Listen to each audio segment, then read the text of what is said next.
My fellow Americans, 4 years ago, we launched a great national effort to rebuild our country, to renew its spirit, and to restore the allegiance of this government to its citizens. In short, we embarked on a mission to make America great again for all Americans. As I conclude my term as the 45th President of the United States, I stand before you truly proud of what we have achieved together. We did what we came here to do, and so much more. This week, we inaugurate a new administration and pray for its success in keeping America safe and prosperous. We extend our best wishes, and we also want them to have luck, a very important word.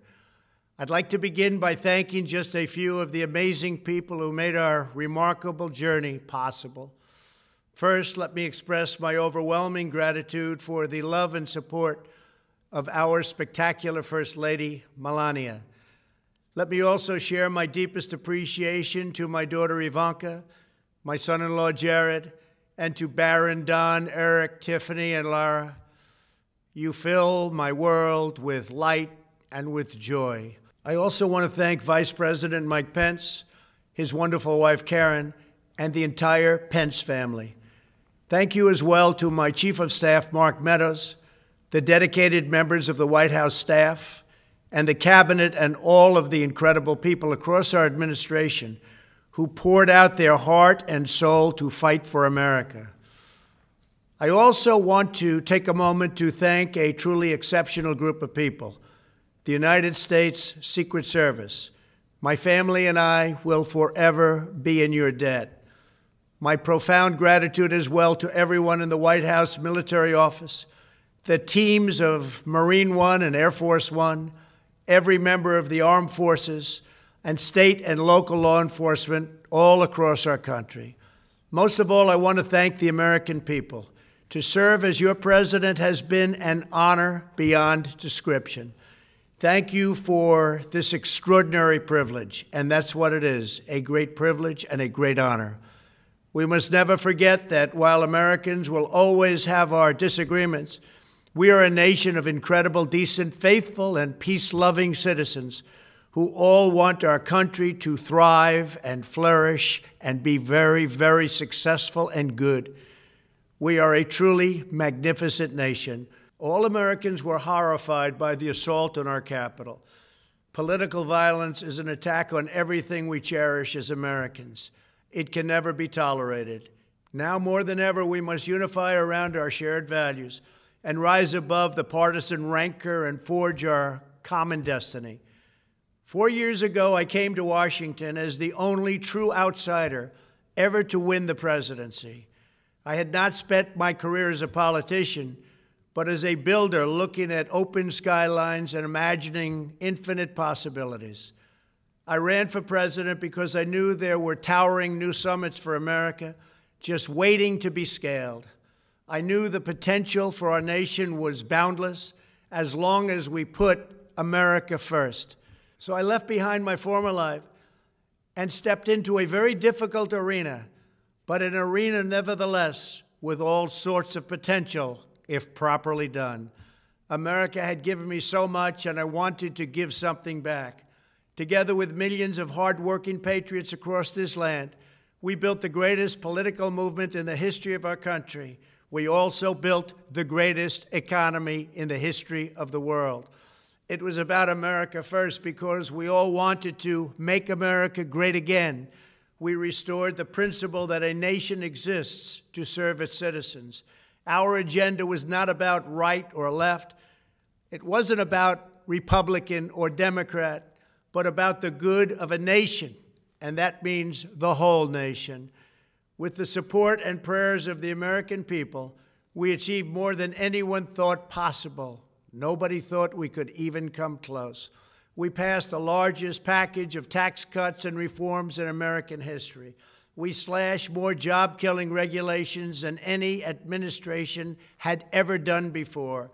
We fixed our broken trade deals, withdrew from the horrible Trans-Pacific Partnership and the impossible Paris Climate Accord, renegotiated the one-sided South Korea deal, and we replaced NAFTA with the groundbreaking USMCA. That's Mexico and Canada, a deal that's worked out very, very well. Also, and very importantly, we imposed historic and monumental tariffs on China, made a great new deal with China. But before the ink was even dry, we and the whole world got hit with the China virus. Our trade relationship was rapidly changing.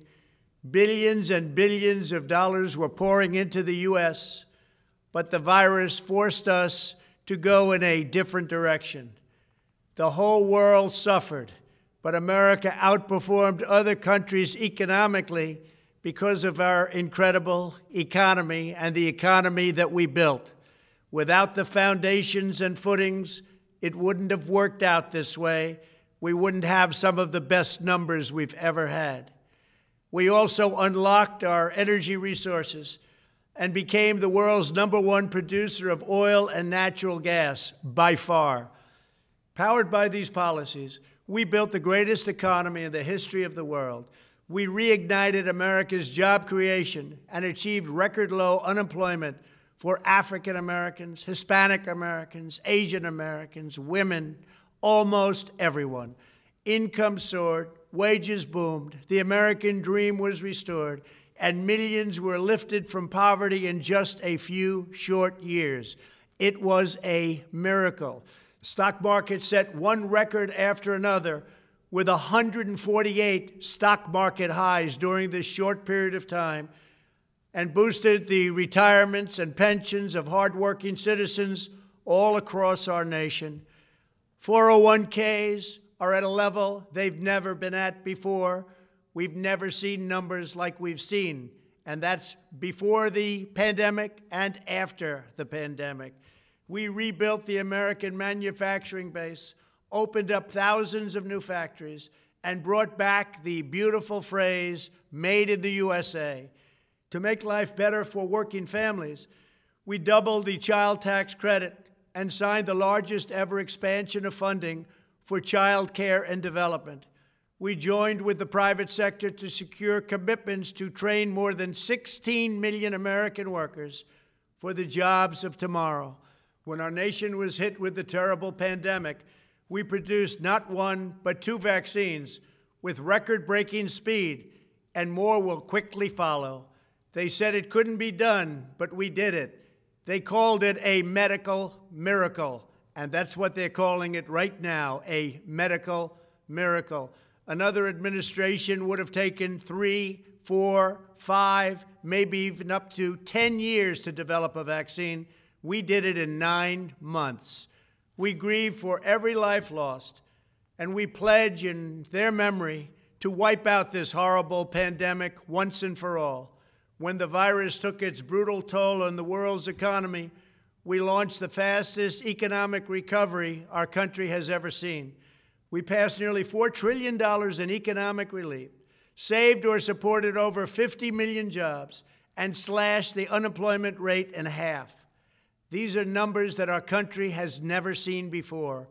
We created choice and transparency in healthcare, stood up to Big Pharma in so many ways, but especially in our effort to get favored nations clauses added, which will give us the lowest prescription drug prices anywhere in the world.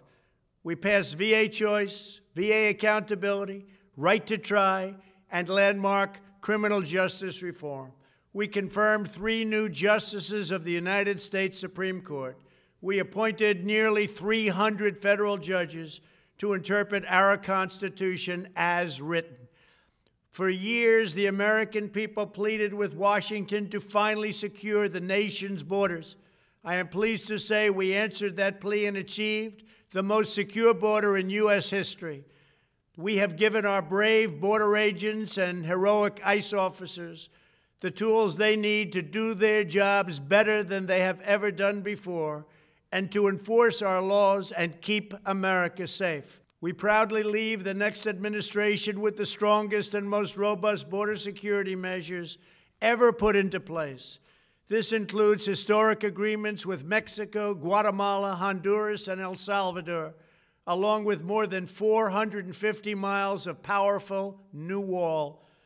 We restored American strength at home and American leadership abroad. The world respects us again. Please don't lose that respect. We reclaimed our sovereignty by standing up for America at the United Nations and withdrawing from the one-sided global deals that never served our interest. And NATO countries are now paying hundreds of billions of dollars more than when I arrived just a few years ago. It was very unfair. We were paying the cost for the world. Now the world is helping us. And perhaps most importantly of all, with nearly $3 trillion, we fully rebuilt the American military, all made in the USA. We launched the first new branch of the United States Armed Forces in 75 years, the Space Force. And last spring, I stood at Kennedy Space Center in Florida and watched as American astronauts returned to space on American rockets for the first time in many, many years. We revitalized our alliances and rallied the nations of the world to stand up to China like never before. We obliterated the ISIS caliphate and ended the wretched life of its founder and leader, al-Baghdadi. We stood up to the oppressive Iranian regime and killed the world's top terrorist, Iranian butcher Qasem Soleimani. We recognized Jerusalem as the capital of Israel and recognized Israeli sovereignty over the Golan Heights. As a result of our bold diplomacy and principled realism, we achieved a series of historic peace deals in the Middle East. Nobody believed it could happen. The Abraham Accords opened the doors to a future of peace and harmony, not violence and bloodshed. It is the dawn of a new Middle East, and we are bringing our soldiers home. I am especially proud to be the first president in decades who has started no new wars. Above all, we have reasserted the sacred idea that in America, the government answers to the people.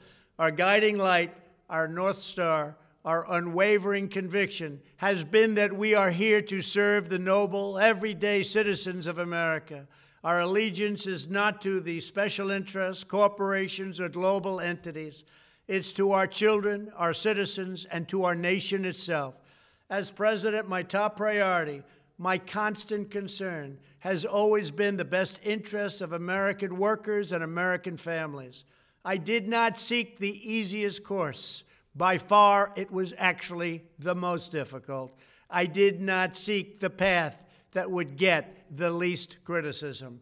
I took on the tough battles, the hardest fights, the most difficult choices, because that's what you elected me to do. Your needs were my first and last unyielding focus. This, I hope, will be our greatest legacy. Together, we put the American people back in charge of our country. We restored self-government. We restored the idea that in America, no one is forgotten because everyone matters and everyone has a voice. We fought for the principle that every citizen is entitled to equal dignity, equal treatment, and equal rights, because we are all made equal by God. Everyone is entitled to be treated with respect, to have their voice heard, and to have their government listen. You are loyal to your country, and my administration was always loyal to you. We worked to build a country in which every citizen could find a great job and support their wonderful families.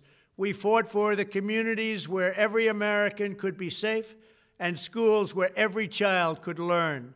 We promoted a culture where our laws would be upheld, our heroes honored, our history preserved, and law-abiding citizens are never taken for granted. Americans should take tremendous satisfaction in all that we have achieved together. It's incredible. Now, as I leave the White House, I have been reflecting on the dangers that threaten the priceless inheritance we all share. As the world's most powerful nation, America faces constant threats and challenges from abroad. But the greatest danger we face is a loss of confidence in ourselves, a loss of confidence in our national greatness. A nation is only as strong as its spirit. We are only as dynamic as our pride. We are only as vibrant as the faith that beats in the hearts of our people. No nation can long thrive that loses faith in its own values, history, and heroes, for these are the very sources of our unity and our vitality. What has always allowed America to prevail and triumph over the great challenges of the past has been an unyielding and unashamed conviction in the nobility of our country and its unique purpose in history. We must never lose this conviction. We must never forsake our belief in America. The key to national greatness lies in sustaining and instilling our shared national identity. That means focusing on what we have in common, the heritage that we all share. At the center of this heritage is also a robust belief in free expression, free speech, and open debate. Only if we forget who we are and how we got here could we ever allow political censorship and blacklisting to take place in America. It's not even thinkable. Shutting down free and open debate violates our core values and most enduring traditions. In America, we don't insist on absolute conformity or enforce rigid orthodoxies and punitive speech codes. We just don't do that. America is not a timid nation of tame souls who need to be sheltered and protected from those with whom we disagree. That's not who we are. It will never be who we are. For nearly 250 years, in the face of every challenge, Americans have always summoned our unmatched courage, confidence, and fierce independence. These are the miraculous traits that once led millions of everyday citizens to set out across a wild continent and carve out a new life in the Great West. It was the same profound love of our God-given freedom that willed our soldiers into battle and our astronauts into space. As I think back on the past 4 years, one image rises in my mind above all others. Whenever I traveled all along the motorcade route, there were thousands and thousands of people. They came out with their families so that they could stand as we passed and proudly wave our great American flag. It never failed to deeply move me. I knew that they did not just come out to show their support of me. They came out to show me their support and love for our country. This is a republic of proud citizens who are united by our common conviction that America is the greatest nation in all of history. We are and must always be a land of hope, of light, and of glory to all the world. This is the precious inheritance that we must safeguard at every single turn. For the past 4 years, I have worked to do just that.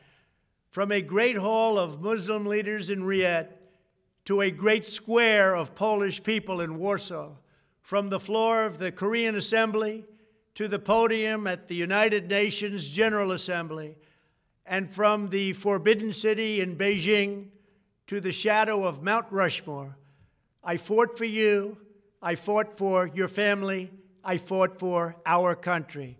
Above all, I fought for America and all it stands for, and that is safe, strong, proud, and free. Now, as I prepare to hand power over to a new administration at noon on Wednesday, I want you to know that the movement we started is only just beginning. There's never been anything like it. The belief that a nation must serve its citizens will not dwindle, but instead only grow stronger by the day. As long as the American people hold in their hearts deep and devoted love of country, then there is nothing that this nation cannot achieve. Our communities will flourish, our people will be prosperous, our traditions will be cherished, our faith will be strong, and our future will be brighter than ever before. I go from this majestic place with a loyal and joyful heart, an optimistic spirit, and a supreme confidence that for our country and for our children, the best is yet to come. Thank you and farewell. God bless you. God bless the United States of America.